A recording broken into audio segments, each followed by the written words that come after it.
নারীরা হাতে চুড়ি অথবা নাকের ফুল না পরলে স্বামীর কি ক্ষতি হয়? এই প্রশ্নটা অনেকেই আমাদেরকে করেন। মাঝে মাঝে এই মেসেজ আসে যে হুজুর, স্ত্রী যদি নাকে ফুল না পরে বা হাতে চুড়ি না পরে তাহলে স্বামীর নাকি অমঙ্গল হয়, স্বামীর নাকি হায়াত কমে যায়, স্বামীর নাকি বিভিন্ন বালা মুসিবত বিপদ আপদ সবসময় লেগেই থাকে এবং সংসার থেকেও নাকি বরকত ছিনিয়ে নেয়।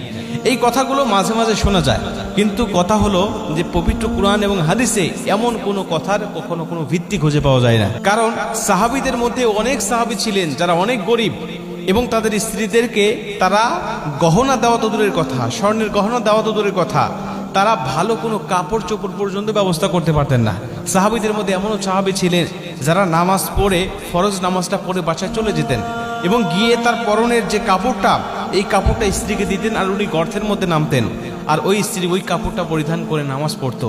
মানে ভালো একটা কাপড় বলতে শুধু স্বামী স্ত্রী দুজন মিলে একটা কাপড় ছিল, অতএব তাদের গহনা থাকার তো কোনো প্রশ্ন আসে না। এবং আরেকটা হাদিস আমি আপনাদেরকে বলি, আল্লাহ রাসূল সাল্লাল্লাহু আলাইহি ওয়াসাল্লাম একজন সাহাবী, তার স্ত্রীর কোনো গহনা ছিল না। সাহাবীরা তাকে জিজ্ঞাসা করলেন যে তোমার স্ত্রীকে তুমি কোনো গহনা দেও নাই কেন? সে তো নারী মানুষ, নারীরা অবশ্যই গহনা প্রিয় হয়, গহনা পরলে তাদেরকে সুন্দর দেখায়, তুমি তোমার স্ত্রীকে কেন গহনা দিতে পারো নাই? তিনি বললেন, গহনা দেওয়ার সামর্থ্য আমার নাই, কিন্তু আমার স্ত্রী এতে নিয়ে কোনো মাথা ব্যথা নাই। আমার স্ত্রীর পরিপূর্ণ তাকওয়া আছে, আল্লাহর উপরে ভরসা আছে এবং তিনি আমার উপরে সন্তুষ্ট আছেন।